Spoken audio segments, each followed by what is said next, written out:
All right, welcome back. Let's begin. This is an original story from Hidden Revenge Family, and it took a turn you truly didn't see coming. Let's get into it. I paid for every single glass of champagne in that room. Not that anyone knew. The house alone cost more than most people in that room would make in a lifetime. Marble floors, floor-to-ceiling windows, a private chef in the kitchen plating food like it belonged in a magazine. The kind of place people post online with captions like, "Hard work pays off." My sister Sloane stood in the middle of it all like she owned the air. She was smiling for photos, tilting her head just right, holding a glass she barely drank from. Her dress probably cost $5,000. Her laugh carried across the room like it was rehearsed. Every move was calculated. Every angle was intentional. People loved her. They always did.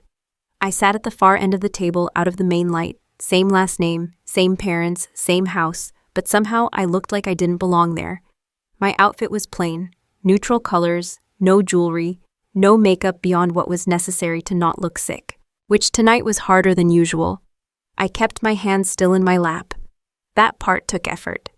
A few guests glanced at me, then looked away. You can always tell when people are trying to figure you out but decide you're not worth the time. That was fine. It made things easier. My mom leaned over from across the table. "Morgan, sit up a little. You look off." "I'm fine," I said. She didn't believe me, but she also didn't push. She rarely did. Across the room, Sloane raised her glass. "Everyone, thank you for coming tonight. This means so much to me." To her, I almost smiled. Because the caterer had been paid from my account. The staff, the wine, the security mine. Even the foundation she was pretending to celebrate tonight seed money, also mine. She didn't know that. My dad cleared his throat like he wanted to say something, then didn't. He just nodded along like always. Sloane continued, "It's been such a journey building everything I have, and I couldn't have done it without the support of my family." That got applause. I picked up my water glass and took a slow sip. My fingers stayed steady, but only because I was focusing on it. Timing mattered. I reached into my coat pocket and pulled out a small plastic bottle. No label, cheap looking. The kind of thing people assume you bought from a gas station. That was intentional. I placed it quietly on the table next to my plate.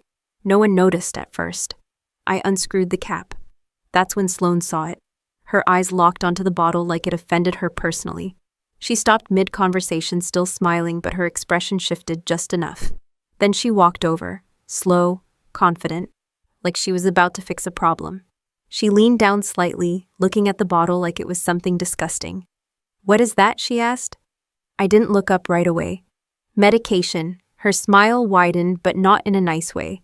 "Medication," she repeated louder this time. Enough for people nearby to hear. A few guests turned their heads. I kept my voice even. "Yes." She reached out and picked up the bottle without asking. I let her. She turned it in her fingers, frowning. "No label, no prescription, seriously." "It's handled," I said. She let out a short laugh. "Handled, Morgan. This looks like something you'd find in a trash bin behind a pharmacy." A couple of people chuckled.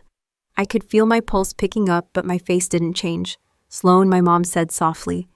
"Just let her know, Mom." Sloane cut in, still smiling for the audience. "We have guests here, important guests." She lifted the bottle slightly like she was presenting evidence. "We're hosting a high-end event and she's pulling out random sketchy pills at the table."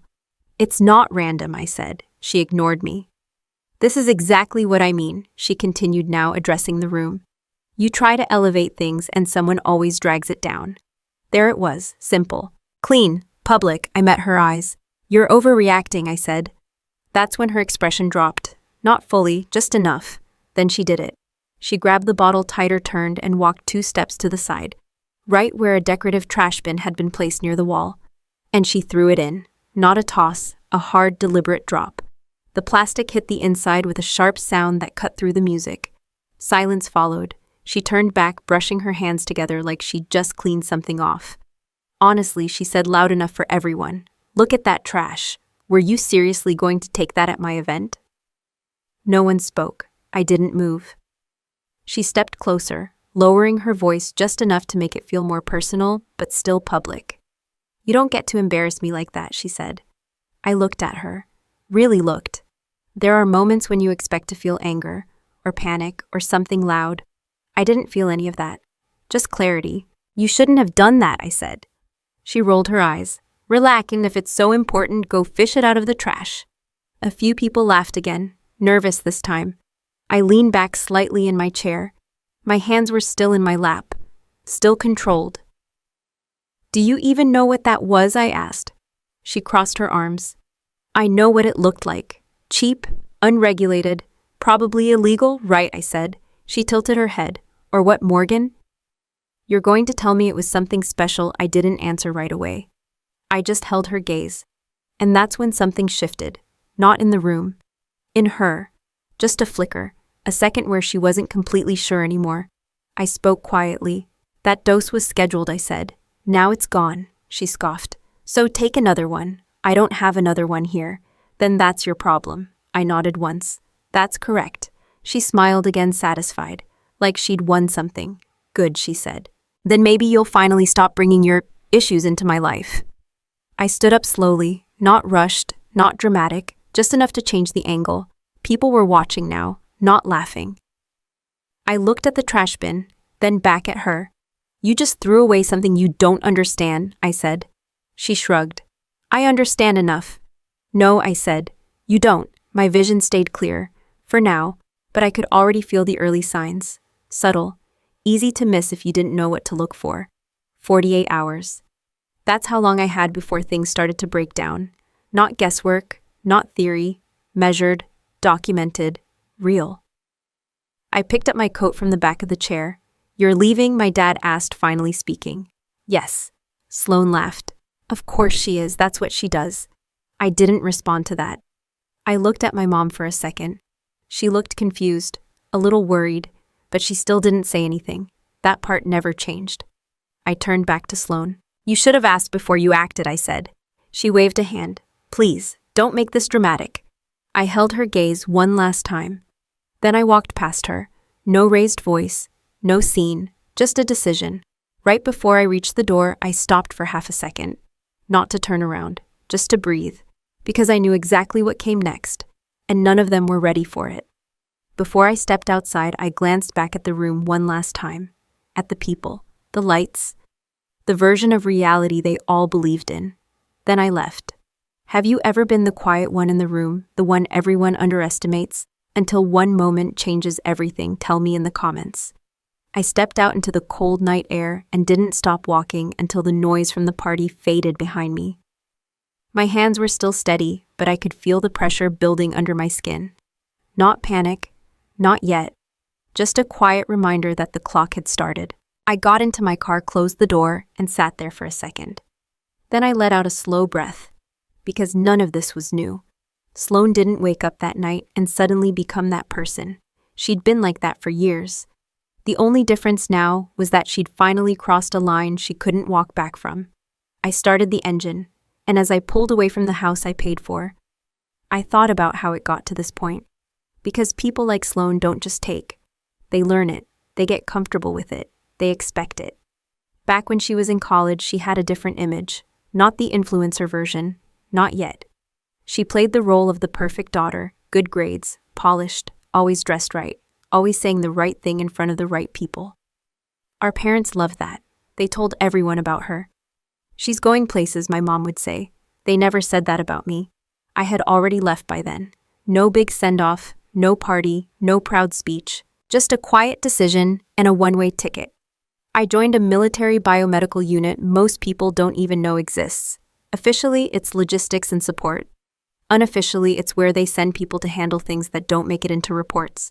High-risk environments, experimental exposure, rapid response treatment protocols. You don't sign up for that by accident. And you don't talk about it when you come back. The pay was complicated. On paper, it didn't look like much. Off paper, it was enough to change everything.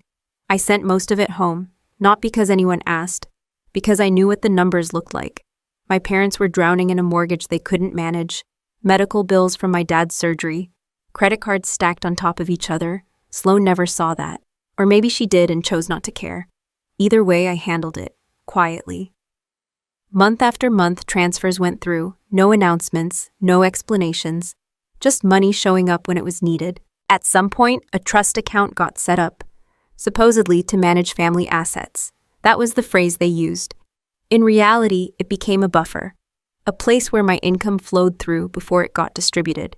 Sloan had access to it. That was the first mistake. I didn't notice at first, because I wasn't looking for problems at home. I was focused on staying alive somewhere else. It took one random audit for everything to come into focus. I was reviewing transaction logs between deployments, routine check, make sure nothing unusual was happening with my financial footprint. Then I saw it, a withdrawal that didn't match any scheduled expense. Then another and another, same account, different amounts, always clean, always labeled like normal spending, but the timing was off, too frequent, too controlled. That's when I started digging. The trust account wasn't just covering bills anymore. It was funding a lifestyle, high-end shopping, travel, private events. And then I saw the biggest one, a wire transfer large enough to stand out even in that account. Destination, a luxury auto dealership. I stared at the screen for a few seconds. Then I pulled the receipt. Vehicle custom sports car. Buyer Sloan Vance. Secondary name listed on the paperwork, Rick Sterling. I leaned back in my chair. Rick. I'd heard that name before. The guy with the perfect haircut, expensive watch, and nothing real behind it. The kind of person who talks about opportunities without ever building anything. Sloan had been posting photos with him for months. Smiling, posing, acting like they were building something together. Turns out I was building it. I closed the file and opened another one. Transaction history going back 6 months, then a year, then further. The pattern was clear. She wasn't just spending, she was draining. Slow enough to avoid attention, fast enough to keep up appearances. I didn't call her, I didn't call anyone. I waited, because timing matters more than emotion. A few weeks later I came home. No warning, no announcement. I walked into the house like I still lived there. Sloan was in the living room scrolling through her phone, legs crossed like she was in a photo shoot. She looked up surprised. "Oh," she said. "You're back." "Yeah." She went back to her screen. "How long this time?" "A while." She shrugged. "Cool, that was it. No hug, no questions. Just acknowledgement." My parents came in from the kitchen a minute later. My mom smiled. "Morgan, you didn't tell us you were coming. I wanted to check on things." My dad nodded. "Everything's fine." I looked at him, then at her, then back at Sloan. "Is it?" I asked. Sloan didn't even look up. "If you're about to start one of your weird interrogations, I'm not in the mood." "I'm not interrogating you," I said. "I'm asking about the trust account." That got her attention. She slowly lowered her phone. "What about it?" she asked. I reviewed the transactions. She rolled her eyes. "Of course you did. You bought a car," I said. "So with money that wasn't yours." She let out a short laugh. "It's a family account, Morgan." "No," I said. "It's funded by me." My mom stepped in. "Morgan, we don't need to do this right now." "Yes, we do," I said. Sloan stood up. "You're being dramatic," she said. "It's just money." "It's not just money. It is to me," she shot back. "And last time I checked, you're not exactly struggling." I held her gaze. "You used operational pay," I said. "Do you understand what that means?"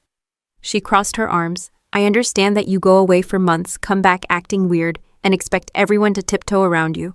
That's not what I expect." "No," she said. "You expect control." My dad sighed. "Morgan, your sister has been taking care of things here." I almost laughed. "Taking care of things," I repeated. "Yes," he said. "She's been handling the house, the bills, with my money," I said. Sloan stepped closer. "At least I'm here," she said. "At least I'm not off playing soldier and coming back broken." There it was. Simple. Direct. She didn't even hesitate. My mom looked uncomfortable but didn't correct her. "You think you're helping?" Sloan continued.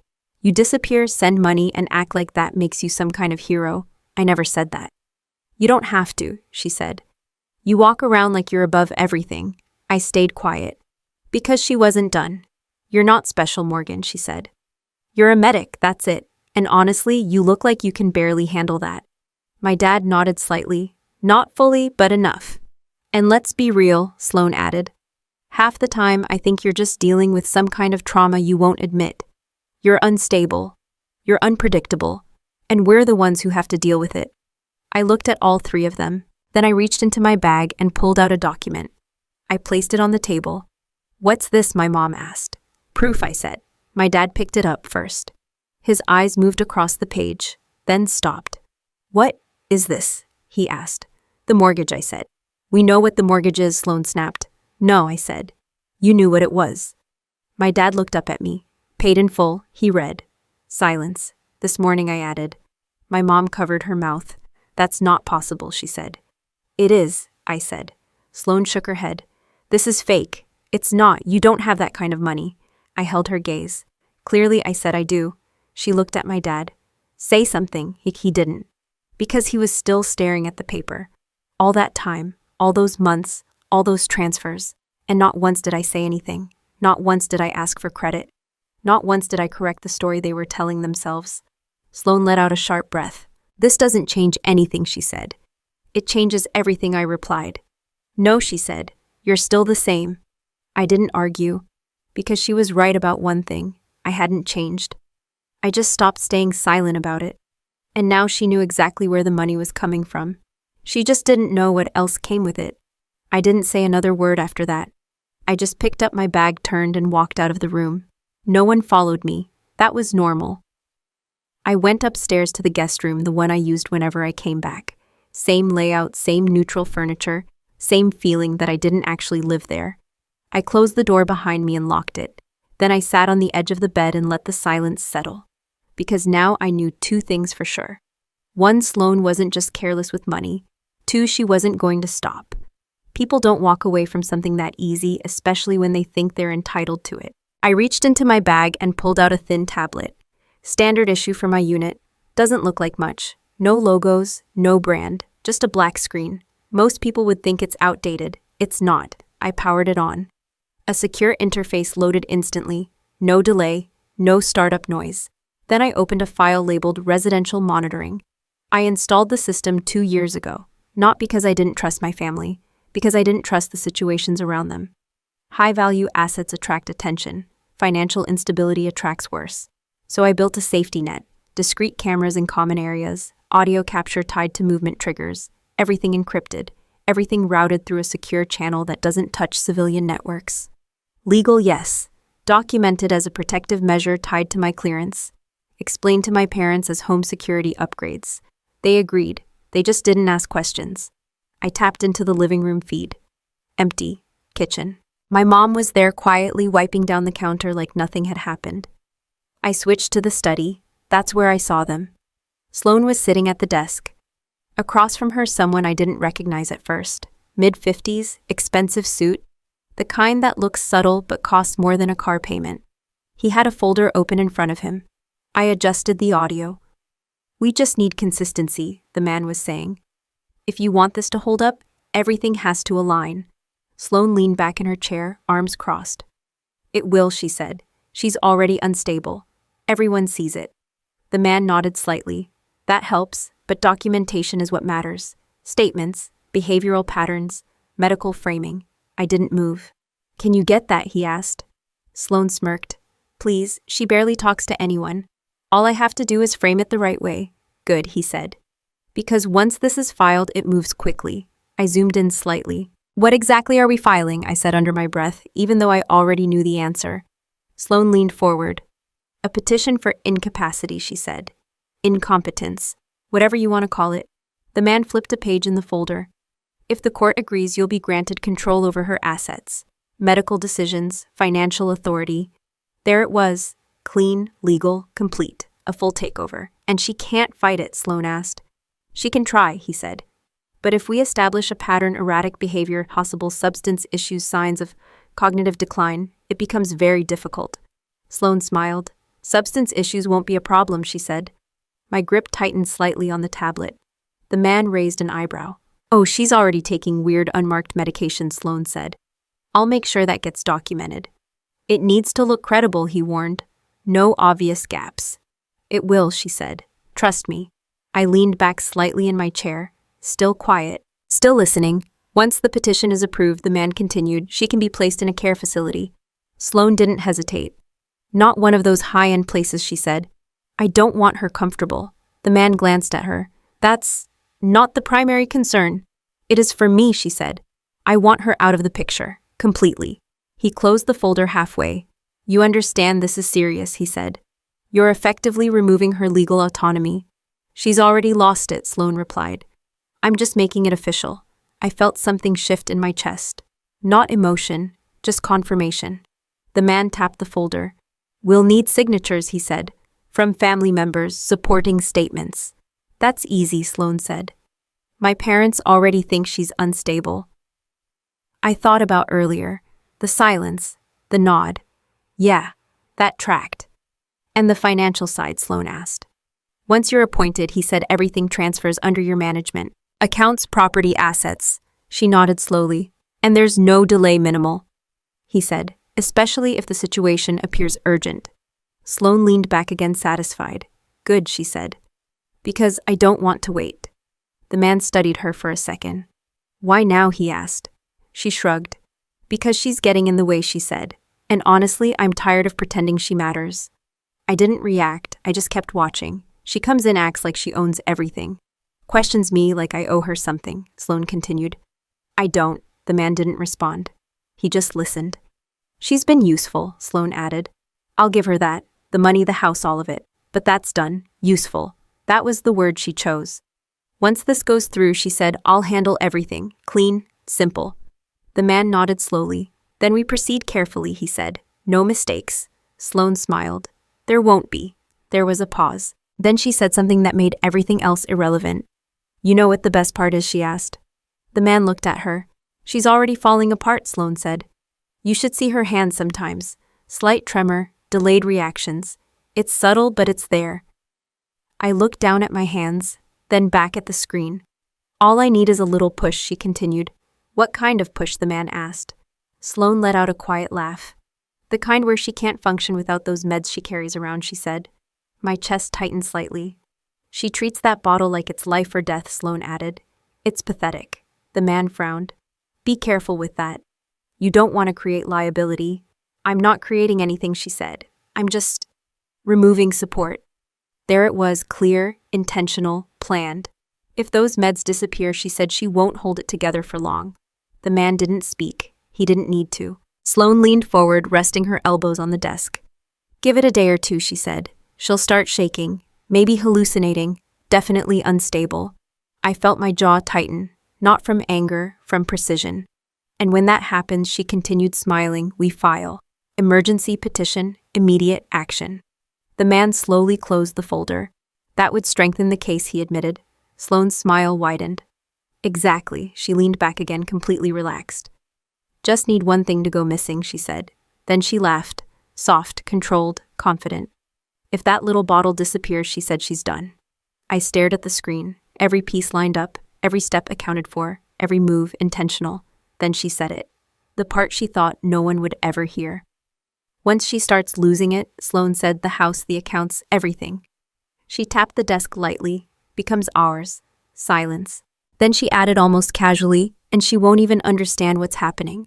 I powered the tablet down, not because I needed to, because I had everything I needed. No guesswork, no assumptions, just facts. I sat there for a few seconds, letting it settle.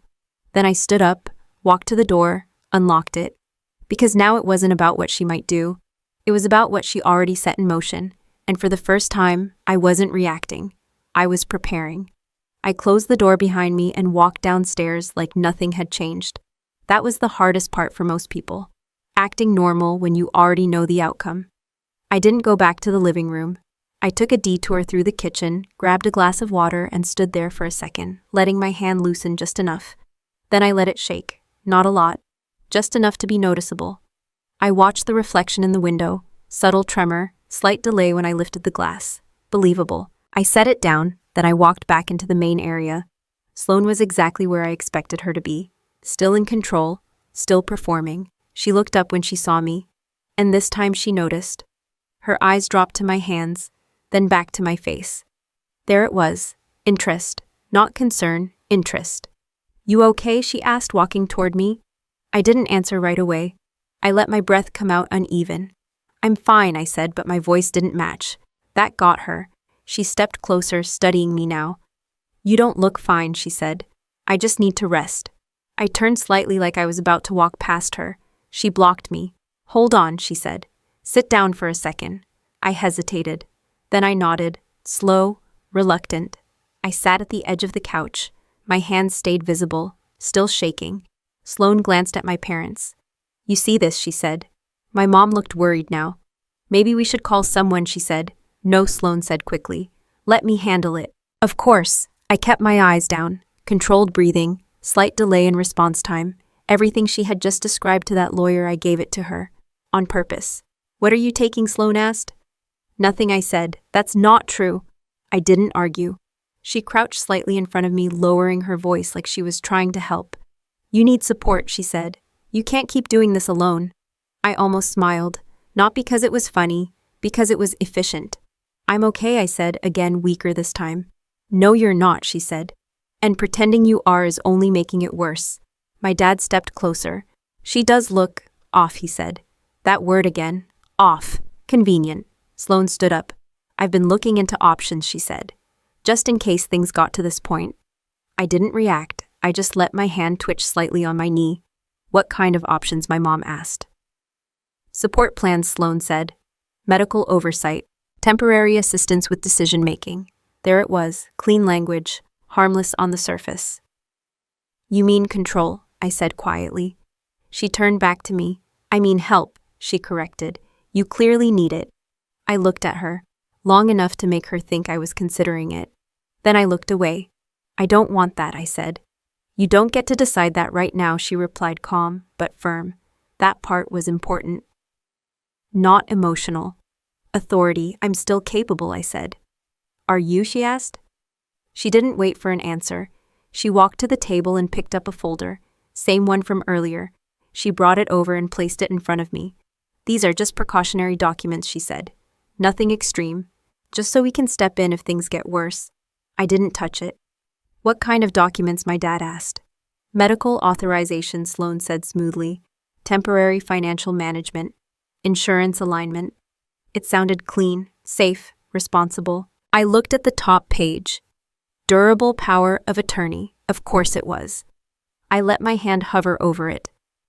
Then I pulled back slightly. I don't think I should sign anything right now, I said. My voice cracked just enough. Sloane leaned in. That's exactly why you should, she said. You're not thinking clearly. I shook my head.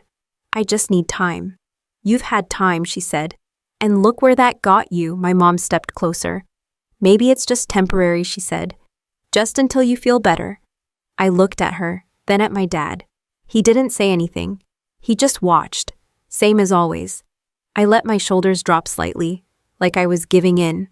What happens if I don't sign? I asked. Sloane didn't hesitate. Then we have to take more formal steps, she said. And that's not something you want. Threat, soft, controlled, but clear. I nodded slowly. Okay, I said. Her expression shifted. Victory. She handed me a pen. Just sign at the bottom, she said. My hand took it. And this time, I didn't fake the tremor. I let it move naturally. Because there was just enough real instability now to make it convincing. I positioned the pen over the line, paused. Not because I was unsure, because timing matters. I adjusted my grip slightly, then I signed. Not my standard signature, not the one on my ID, not the one on any civilian record. A variant, precise, intentional, designed for one purpose. Honeypot signature. The moment the ink touched the paper, the pattern was complete. Embedded markers, stroke sequence, pressure points, invisible to them, not invisible to the system. Somewhere else far outside that house a flag would trigger. Not instantly, but fast enough. A financial anomaly tied to a classified identity. Automatic escalation, internal review, containment protocol. I finished the signature and set the pen down. Sloane took the document immediately. Didn't even check it closely. She didn't need to. She thought she already won. Good, she said. This makes things easier. For you, I said quietly. For everyone, she corrected. I leaned back slightly, let my breathing stay uneven, let my posture look unstable. Everything she wanted to see. Get some rest, she added. We'll take care of things from here. I nodded, didn't argue, didn't push back. Because this part wasn't about stopping her. It was about letting her finish. My mom touched my shoulder. We're just trying to help, she said. I looked at her. I know, I said. That wasn't entirely true, but it didn't matter anymore. Sloane gathered the papers, already moving on, already thinking ahead, already spending something she didn't actually have. I stood up slowly, let my balance shift just enough to be noticeable. Then I walked past them. No resistance, no questions, just compliance. Because from her perspective, everything was working. From mine, it had already flipped. I reached the hallway and paused for half a second. Not to think, just to confirm. Then I kept walking, because the moment that signature dried the system was no longer passive. And neither was I. I let the silence carry me down the hallway and didn't look back. That night stretched longer than it should have. The house felt different after the paperwork. Not quieter, just colder, like something had shifted and everyone knew it, but no one wanted to say it out loud. I stayed in the guest room, didn't turn on the lights, didn't unpack anything. I sat on the edge of the bed and kept my breathing controlled. The tremor came and went in waves now, not constant, not obvious unless you were watching for it. Sloane was watching for it. That part worked. Around midnight, the storm started. Heavy rain against the windows, wind pushing against the glass, the kind of weather that makes everything outside disappear. I stood up and grabbed my coat, not because I was leaving, because I knew what was coming. The door opened before I reached it. Sloane didn't knock. She walked in like she owned the space. Behind her, my parents hovered in the hallway. She took one look at me and smirked. "Good," she said. "You're still awake." I didn't answer. She crossed her arms. "We're not doing this slowly anymore," she continued. "I already spoke to the lawyer." "Of course she did. That was fast," I said. She shrugged. "When things are urgent, you move." I leaned slightly against the desk. "Urgent for who?" I asked. "For you," she said. "You're not stable. Everyone can see it." My mom nodded faintly. "She hasn't been herself," she added. I looked at her, didn't respond. Sloane stepped closer. "The paperwork you signed," she said. "It's already in motion," I figured. "Good," she said. "Then you understand what happens next." I didn't ask. I didn't need to. She turned and gestured toward the hallway. "Your things are packed," she said. I paused, not because I was surprised, because I wanted to see how far she would go. "Packed," I repeated. She smiled. "Don't make this harder than it needs to be," she said. "You can't stay here." The rain hit harder against the windows. I walked past her and into the hallway. My parents stood off to the side. Neither of them met my eyes. At the end of the hall near the front door, my suitcase sat upright. Zipped, closed, ready. I stopped in front of it. Then I looked back at them. "You packed it?" I asked. Sloane nodded. "Basic essentials," she said. "You won't need much where you're going." "Where am I going?" She didn't hesitate. "A care facility," she said. "Temporary. Until you stabilize." I almost laughed. "Temporary," I repeated. "Yes." I looked at my dad. "Is that what you think this is?" I asked. He shifted slightly. "It's for your safety," he said. "For my safety," I said. My mom added. "We just want you to get better." I nodded once. Slow. Controlled. Then I picked up the handle of the suitcase. It felt light, because they didn't pack what mattered. Sloane stepped closer again. "You should be thanking me," she said. "I'm the one making sure you don't completely fall apart." I looked at her. "You already made sure of that," I said. She smiled like it was a compliment. "Exactly," she replied. Then she reached for the door and opened it. The storm hit immediately, cold air, heavy rain, wind pushing straight into the house. She stepped aside. "Go," she said. I didn't move. "Not yet." "Sloane," my mom said quietly. "Maybe we should—" "No," Sloane cut in. "This is happening." She looked back at me. "You don't belong here right now," she said. "You need help, and you're not getting it in this house." I held her gaze. Then I stepped forward. The rain soaked through my coat almost instantly. I rolled the suitcase out onto the driveway. Water splashed up around my shoes. Behind me, I heard the door frame creak under the wind. Then something hit the ground next to me, hard. I turned slightly. Another bag. She had thrown it. "Take everything," she said from the doorway. "I don't want anything of yours left here." I looked at the bag, then back at her. "Everything of mine?" I asked. She didn't catch it, or she didn't care. "Yes," she said. "Everything," I nodded. "All right." She stepped forward just enough to make sure I heard her clearly over the storm. "Just so we're clear," she said, voice sharp. "Now no performance left, you're not coming back." I didn't respond. "You're done here," she added. "You're done pretending you're part of this family." My dad stood behind her, still silent, still watching. Then he did it. A small nod. Agreement. That was enough. Sloane's voice dropped lower, colder. Go where you belong, she said. A facility, somewhere they can deal with you. She looked me up and down. Because this, she added. This isn't normal. The rain kept coming down, heavy, consistent. I stood there for a second. Not frozen, just still. Then she said it. Clear, loud, no hesitation. Get out, she said. You're a liability, a useless, unstable mess. She stepped closer to the edge of the doorway. You belong in a mental ward, she added. Not here. My grip tightened slightly on the suitcase handle. Not from anger, from timing. I turned away from her, took 2 steps forward into the rain. Then I stopped. Because this was the point. Not the argument, not the humiliation, the confirmation, everything she said, everything she did, everything they allowed, complete, documented, final. I reached into my coat pocket, pulled out the satellite phone, small, durable, no branding, not connected to any public network. I flipped it open, no hesitation, no second thought. I pressed a single button. The line connected instantly. I didn't need to say who I was. They already knew. I spoke once, clear, even. Subject has completed the act of betrayal, I said. I paused for half a second, not for effect, for accuracy. Then I finished. Initiate phase 2, recover all secured assets. Silence on the other end. Then a single response. Confirmed. The line cut. I closed the phone, put it back in my pocket. Behind me, the door slammed shut. They didn't watch me leave. They didn't need to. From their perspective, they already won. I picked up the second bag, adjusted my grip.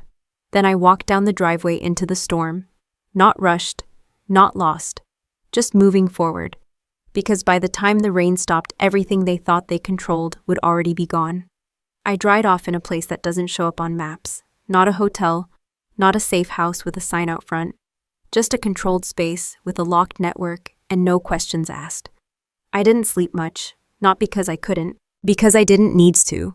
Phase 2 doesn't require emotion, it requires observation. By morning, everything had already started moving. I sat at a small table, a cup of black coffee untouched in front of me, and opened the tablet again. Secure channel, real-time feeds. I pulled up the house. Exterior camera first. 2 black SUVs parked out front. Unmarked to most people. Not to me. Then I switched to the interior. Sloane was in the kitchen, still in yesterday's clothes, hair tied back but not styled this time. No camera-ready smile, no perfect posture, just irritation. She was on her phone. I'm telling you, run it again, she said. It's not the card. She paused listening, then her expression changed. No, that's not possible, she snapped. Try the other one. She ended the call and immediately dialed another number. I watched her pace, fast, short steps, control slipping. Good. She grabbed her wallet, pulled out another card, and walked over to the kitchen terminal. Tapped, waited, declined. She stared at the screen for a second, then hit it again, declined. Her jaw tightened. Are you kidding me, she muttered. My mom walked in, still half asleep. What's going on, she asked. My cards aren't working, Sloane said. Maybe it's the system, my mom suggested. It's not the system, Sloane replied. I tried 3 different ones. My dad entered next.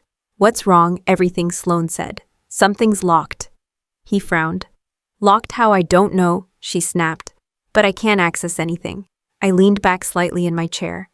This part always looks chaotic from the outside. From the inside, it's exact. Triggered flags move through layers, financial institutions, federal oversight, internal military audit channels. Once it starts, it doesn't stop halfway. I switched to another feed. Front gate, a vehicle pulled up. Then another, all black, all quiet. Sloane didn't notice at first. She was too focused on her phone. I need you to fix this now, she said. I have payments scheduled today. Pause. No, I don't care about policy, just override it. She hung up again. Then she saw them, through the window. Her body went still. What is that? My mom asked, stepping closer. My dad moved beside her. 3 vehicles now, doors opening, people stepping out, uniformed. Not local, not private security, federal. Sloane walked toward the front door. Stay here, she said. My mom grabbed her arm. Maybe we should. It's fine, Sloane said, pulling away. I'll handle it.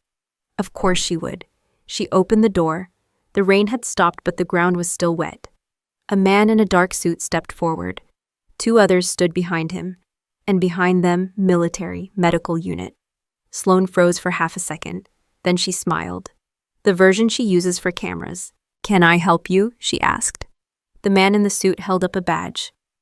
"Federal agents," he said. "We need to speak with the occupants of this residence." Her smile didn't drop. "What is this about?" she asked. "Access," he said. "Now. No negotiation. No explanation." She hesitated, then stepped aside. They walked in without waiting. I switched angles. Living room. They spread out immediately. Efficient, controlled. One of the military officers spoke into a comm. "Site confirmed," he said. "Proceeding with recovery." Sloane turned, trying to keep up. "Excuse me," she said. "You can't just walk into my house like this." The agent didn't look at her. "Ma'am, this property is under federal review," he said. "Federal review," she repeated. "On what grounds?" No answer.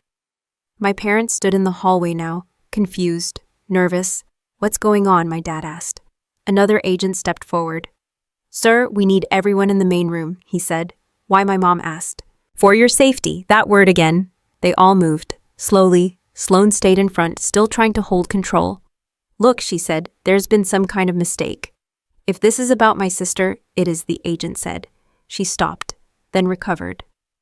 "Then you should know she's unstable," Sloane said quickly. "We were actually in the process of—" "Stop talking," he said. Flat, no emotion. That hit her. She went quiet. For the first time. A senior officer walked in, uniform, rank visible, not someone you ignore. Everyone else adjusted slightly when he entered. That told me everything I needed to know. He looked around the room once, then at Sloane. "Who handled a plastic medication vial last night?" he asked. "Direct. No buildup." Sloane blinked. What a small, unmarked container." He continued. "Clear plastic, no label." I watched her face. Confusion first, then recognition, then something else. "What is this about?" she asked. "Answer the question," he said. She hesitated, then laughed lightly.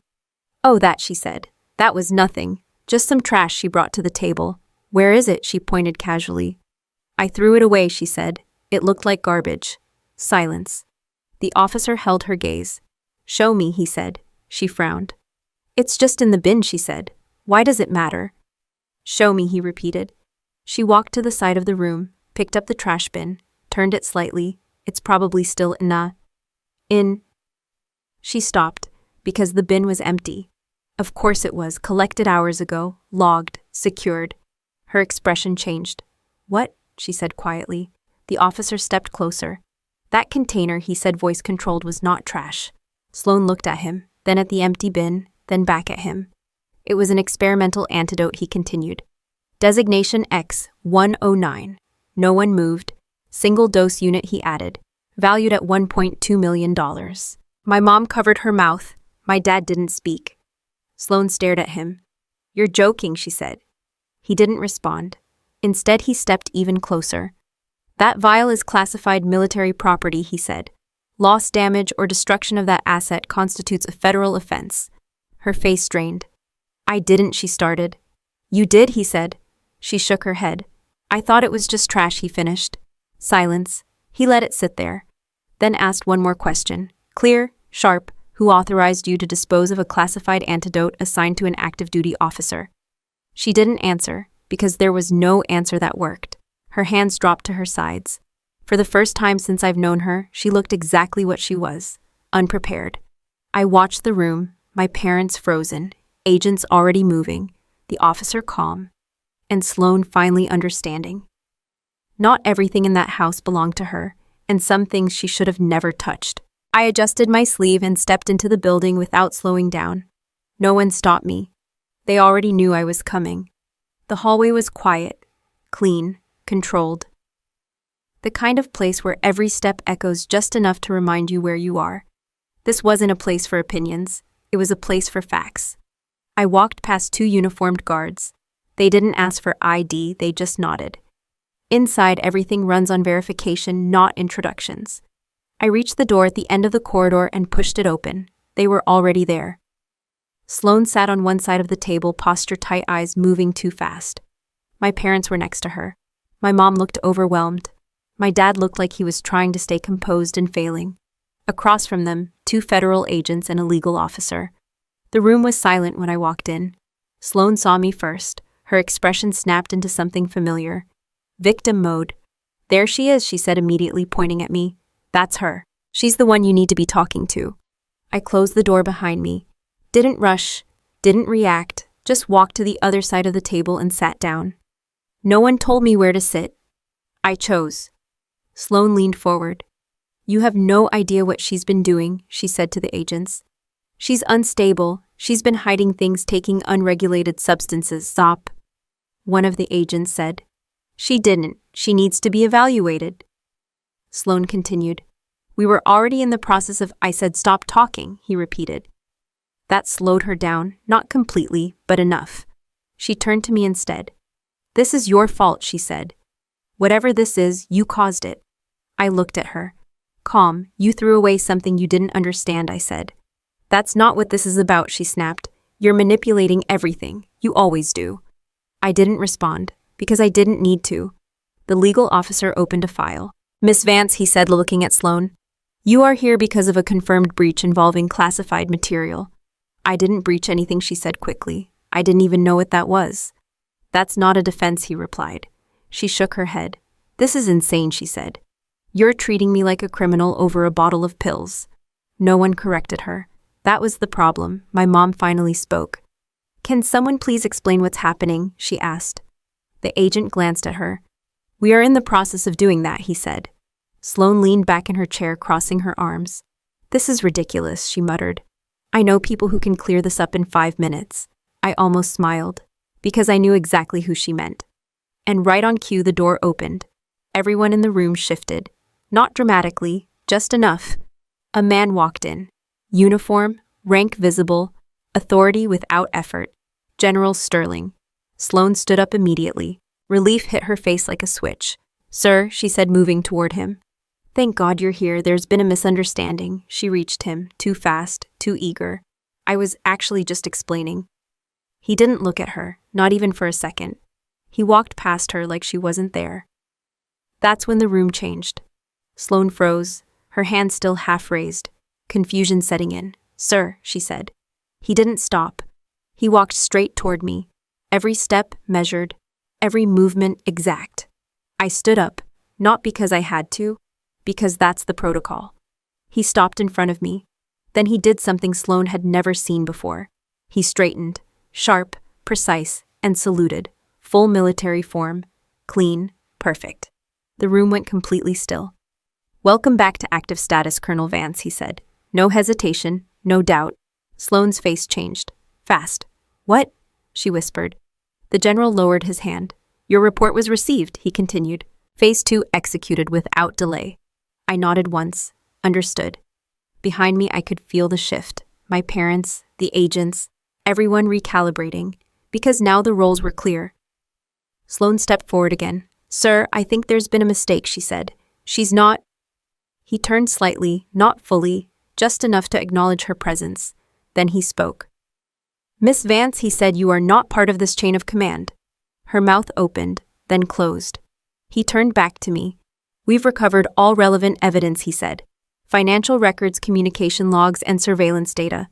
I didn't look at Sloane. I didn't need to. Any anomalies, I asked. None, he said. Everything aligns with your initial assessment. Good. Sloane shook her head. This is insane, she said. You're taking her side without even. This is not a side, the general said, cutting her off. This is a matter of national security. That hit harder than anything else. National security, not family, not personal, official. My dad finally spoke. Morgan? What is going on, he asked. I looked at him, then at my mom, then back at the general. You should hear it from them, I said. The general nodded slightly, then turned to the room. Colonel Vance is not a civilian medic, he said. She is a commissioned officer assigned to a classified biomedical operations unit. Silence. She operates in environments where exposure risks are high and countermeasures are limited, he continued. The antidote in question was issued specifically to maintain her operational stability. My mom sat down slowly. My dad didn't move. Sloane looked like she was trying to process a language she didn't understand. That doesn't make sense, she said. It doesn't need to make sense to you, the general replied. She pointed at me. She never told anyone any of this. That was not her responsibility, he said. Sloane laughed. Short, unstable. So what, she's some kind of... What secret agent now? No one answered. Because no one needed to. The general looked at me again. Your family's involvement has been documented, he said, including intent to exploit your condition and seize control of your assets. I nodded. Understood. Sloane stepped back. No, she said. That's not, it is... The legal officer said, opening another file. She looked around the room. No allies, no support, just facts. And for the first time she realized something simple. This wasn't her environment. This wasn't a space she could control with confidence and tone. This was structured, verified, final. She looked at me, really looked, like she was seeing me for the first time. Not the quiet one, not the easy target. Something else, something she couldn't define, and definitely couldn't control. I held her gaze for a second, then looked away, because this part wasn't about proving anything. It was about finishing it. I tapped the tablet once and turned it so everyone could see. No build-up, no warning, just evidence. The first clip loaded instantly. The dining room, clear angle, no distortion. Sloane standing at the table smiling for the guests. Then her hand grabbing the bottle. The sound of plastic hitting the trash. Her voice followed sharp and clean. Look at this trash. You really brought this to my event? No one spoke. The room watched. Sloane didn't move. The clip ended. I didn't say anything. I just swiped to the next one. The study, different angle. Sloane sitting across from the lawyer. Audio clear. We just need consistency, the lawyer said. Then her voice. She's already unstable. Everyone sees it. My mom covered her mouth. My dad leaned forward slightly. I let the clip run. Once this is filed, the lawyer continued. You'll be granted control over her assets. Sloane on screen nodded. And she can't fight it, not effectively. I paused the video. Silence held for a second. Then I resumed. Her voice again. Substance issues won't be a problem. My eyes didn't leave the screen, because I already knew what came next. All I need is a little push, she said. Then if those meds disappear, she won't hold it together for long. I stopped the video, didn't loop it, didn't explain it. It didn't need help. My mom shook her head slowly. That's not... She started, then stopped. My dad looked at Sloane. Is that real? He asked. She didn't answer, because she couldn't. I swiped again. Third clip, close-up, document on the table, her hand moving. Signature, not mine, forged. The timestamp matched the night she said she was handling paperwork. I zoomed in, the pen stroke, the hesitation, the correction, sloppy, not mine. I let it play for a few seconds, then paused. That's your handwriting, I said. Not to accuse, just to confirm. Sloane's voice came out tight. I was helping, she said. You couldn't sign your own name, I finished. She looked away. The legal officer stepped closer. Forgery of financial authorization documents, he said, making a note. Documented, Sloane snapped. You're twisting everything, she said. You set this up. You've been watching us like some kind of... Yes, I said. That stopped her. I've been monitoring the house, I continued. Legally, documented under my clearance. She stared at me. You recorded me, I recorded threats, I said. The room stayed quiet. I switched to the financial logs. Not video. Numbers. Clean. Organized. Projected onto the screen. Trust account activity, I said. Dates. Transfers. Withdrawals. Highlighted entries. Luxury purchases. Travel, the car. Rick Sterling's name appeared again. My dad leaned closer. That's our account, he said. No, I replied. It's mine. He looked at me, then back at the screen. That's not possible, he said. It is, I said. Every deposit came from operational pay. My mom shook her head. All those years, she whispered. I scrolled further, a section marked mortgage, paid, full amount, time-stamped. Same day I came back. My dad's hands dropped to the table. You paid this, he asked. Yes. Silence. Sloane laughed. Short, forced. This doesn't change anything, she said. You're still unstable. I cut her off. You spent over $500,000 in 8 months, I said. She didn't respond. You transferred funds to Rick Sterling, I continued. You labeled it as investment. There's no return. He was building something, she said quickly. He was spending it, I said. The agent beside me opened another file. Those funds have been traced, he said. No registered business activity, no legal filings, no assets. Sloane looked at him, then at me, then back at the screen. No, she said. That's not right. It is, I said. My mom sat down slowly. All that money, she said. Gone, I replied. My dad didn't say anything. He just stared, at the numbers, at the dates, at the pattern. And for the first time he understood. Not what Sloane told him, what actually happened. Sloane shook her head. You're all overreacting, she said. This is just money. It can be fixed. No, the legal officer said. It can't. She turned to him. You don't understand, I do, he said. More than you think. He stepped forward, opened a separate document. This is a formal notice, he said. Based on collected evidence, you are being charged with multiple federal offenses. Sloane froze. Charged, she repeated. Yes, for what she asked. He didn't hesitate. Fraud, forgery, financial exploitation. She shook her head. No, that's... And he added destruction of classified military property. That hit harder. Her voice dropped. I didn't know what that was, she said. You were informed to stop, he replied. I thought it was just it wasn't. He held her gaze, then delivered it clean. You intentionally disposed of a critical antidote assigned to an active duty officer during an operational recovery period. Silence. No one moved. That action directly compromised her health, he continued. Given the known effects of withdrawal, this constitutes attempted harm. Sloane's face went pale. I didn't try to hurt her, she said. You planned for it, he said. I didn't look at her. I looked at the table, because I already knew where this was going. The legal officer finished it. Based on intent documentation and outcome risk, he said you are being formally investigated for attempted murder and acts against national defense. The words landed. Heavy, final. My mom started crying. My dad didn't move. Sloane just stood there, like the floor had dropped out from under her. This is insane, she whispered. This can't be real. No one answered. Because it was. She looked at me, not angry this time, not confident, just lost. You did this, she said. I met her eyes. No, I said. You did. And this time there was nothing left for her to argue. I buttoned the last button on my uniform and checked the mirror once. No adjustments needed. Everything sat exactly where it should. Clean lines, no wrinkles, no hesitation. I stepped out of the locker room and walked down the corridor toward the rear exit. Boots hitting the floor in a steady rhythm. Not loud, just precise. The base was already moving. People passing by focused efficient. No one stopped me. A few glanced. Most didn't. That's how it works here. Respect is quiet. I pushed through the final door and stepped outside. The air was sharp, clear. A helicopter sat on the pad behind the building blades, still crew already in position, ready. I walked toward it. Halfway there, I heard movement behind me. Fast, uncontrolled.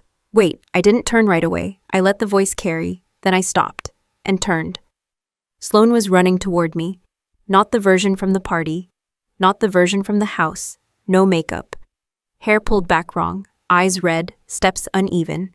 She stopped a few feet in front of me, then dropped. Straight to her knees. I watched her, didn't move. Please, she said, voice shaking. You have to fix this. I didn't respond. They said I could be charged, she continued. This is serious, Morgan. You have connections. You can make this go away. I looked at her. Calm. This isn't something you talk your way out of, I said. She shook her head quickly. No, you don't understand. I didn't know what that was. I didn't mean to... You meant to remove it, I said. Her voice broke. I thought it was nothing. That didn't stop you. She reached forward slightly. You're my sister, she said. You're supposed to help me. I held her gaze. That's not what you said, I replied. She froze, just for a second. Then her expression shifted, desperate. I was upset, she said. I didn't mean it. You meant every word I said. She swallowed hard. I can't go to prison, she said quietly. I won't survive that. I didn't answer. Because survival isn't a concept you explain. It's something you earn. Footsteps behind her. My parents, slower, hesitant. They stopped a few feet back. My mom spoke first. Morgan? Her voice cracked. We didn't know. I looked at her, then at my dad. He couldn't meet my eyes. We thought, he started then stopped. You thought she was the one holding everything together, I finished. He nodded slightly. I was wrong. I didn't respond. My mom stepped closer. Please come home, she said. We can fix this. We can make it right. I looked past them, at the helicopter, then back at her. There's nothing to fix, I said. There is, she insisted. We're still family. I let that sit for a second. Then I spoke. Family doesn't look like that, I said. Sloan let out a small broken sound behind me. My dad finally stepped forward. We failed you, he said. I see that now. I nodded once. Yes, I said. No anger, no emphasis, just fact. My mom wiped her eyes. Give us another chance, she said. I looked at her, really looked. Then I shook my head. Good intentions don't cancel bad decisions, I said. She flinched slightly. I spent 15 years making sure this family stayed afloat, I continued. Not with words, not with appearances, with actual work. Neither of them spoke. You didn't ask where the money came from, I said. You didn't ask what it cost. My dad looked down. I know, he said quietly. I took a step back, creating distance. That's over now, I said. My mom shook her head. Don't say that. I'm saying it because it's true. I looked at both of them. Then I said it clearly. Kindness doesn't come with stupidity, I said. I paid my part with time, with risk, with things you don't even see. Silence. From this point on, I added the name, Vance doesn't define me. That landed. Hard. Final. Sloane's voice came from behind me again. Small. Please, she said. I'll do anything. I didn't turn, because that part didn't matter anymore. I started walking again, toward the helicopter, each step steady, no hesitation. I reached the edge of the pad. One of the crew members opened the door. I stepped up and inside. The seat was already set, harness ready. I sat down and secured it. Through the open door I could still see them, my parents standing still, Sloane on her knees, the same people, different reality. The door closed. The outside noise dropped instantly. The engine started, low at first, then stronger. The ground crew stepped back. Signals exchanged. The blades began to spin. I leaned back slightly, reached into my pocket, pulled out a small object, metal, worn edges, unit insignia. I held it in my hand, not for comfort, for focus. The helicopter lifted, slow at first, then steady. The ground pulled away, the base shrank, then the city beyond it. Buildings turning into shapes, then patterns, then distance. I didn't look back, because there was nothing there I needed. Only what I already handled. I looked forward, at open space, at what came next, and I kept my grip steady. Because silence was never weakness, it was preparation. And now the outcome matched the plan. If you've ever been the one people underestimated, the one who stayed quiet while everything built up, do you think walking away was the right choice, or should she have given them another chance? Share your thoughts below and subscribe if you want more stories where patience beats noise. I didn't feel powerful when it was over. That's what people expect, right? Like there's supposed to be this moment where everything clicks, and you stand there thinking you won. That's not how it works. What I felt was quiet, clear, and a little late, because the truth is, I didn't become strong when I walked away. I became strong when I realized how long I stayed in a place that never respected me. People always talk about being the good one in the family, the responsible one, the one who holds everything together. What they don't tell you is what that actually costs, because when you're the one who keeps fixing things, people stop seeing it as effort. They start seeing it as your job. I didn't set boundaries, not in the beginning. I told myself I was helping. I told myself it was temporary. I told myself family comes first. But here's the part I had to learn the hard way. If you don't define your limits, someone else will, and they won't do it in your favor. I stayed quiet for years, and I used to think that made me disciplined, controlled, better than reacting. Sometimes it did, but not always. Because there's a difference between silence and avoidance. Silence is a tool. Avoidance is a habit. One protects you, the other keeps you stuck. I didn't speak up when the line started getting crossed. Not because I didn't see it, because I thought I could manage it without conflict. That was a mistake. Silence only works when it's a choice, not when it's fear. There's something else people don't talk about enough. If someone never sees what something costs, they'll never respect it. I paid off that house. I covered every bill. I made sure everything stayed stable, and no one questioned it. Because I made it look easy. That's on me, not for helping, but for hiding the reality behind it. People don't respect what they think is effortless, and if you keep making sacrifices invisible, don't be surprised when they act like they don't exist. Sloane wasn't the problem at the beginning, she was the result of a system where no one corrected anything, where taking was easier than earning, where appearance mattered more than truth. And I let that system run, because I thought I could outwork it. You can't. At some point, you either confront the pattern or you become part of it. Here's something most people get wrong. Control isn't loud, it's not emotional, it's not dramatic. The loudest person in the room is usually the one with the least control. Real control is quiet. It's preparation. It's knowing exactly when to act and when not to. When everything fell apart, I didn't raise my voice. I didn't argue. I didn't try to prove anything because I didn't need to. The outcome was already set. That's what control looks like. And then there's the part people don't want to hear. Walking away doesn't mean you lost. It means you finally stopped accepting what should have never been normal. A lot of people stay in bad situations because they think leaving means failure. It doesn't. Staying in something that keeps breaking you, that's failure. Walking away is a decision, a clean one. You don't lose people when you leave. You lose access to people who stopped respecting you a long time ago.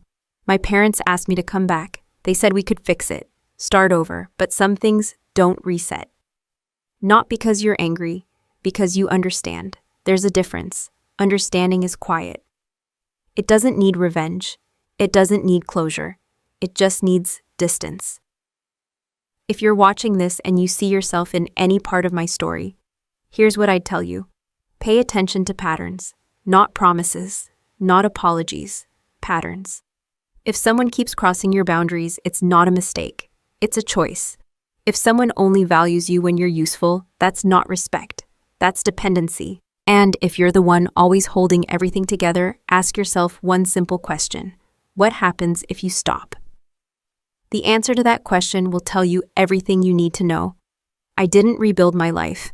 I adjusted it, removed what didn't belong, kept what mattered, and moved forward. No noise, no explanation, just clarity. So here's what I want to ask you. If you were in my position, would you have stayed and tried to fix your family? Or would you have walked away the moment respect was gone? At what point does loyalty stop being strength and start becoming self-destruction? Tell me what you think in the comments. And if you want more stories like this where patience control and truth matter more than noise, make sure you subscribe. Final note. This story is a work of fiction, but the valuable lessons we discuss are entirely real and continue to happen to many people every day. If this style isn't for you, that's perfectly okay. Please feel free to look for other content that better suits your needs.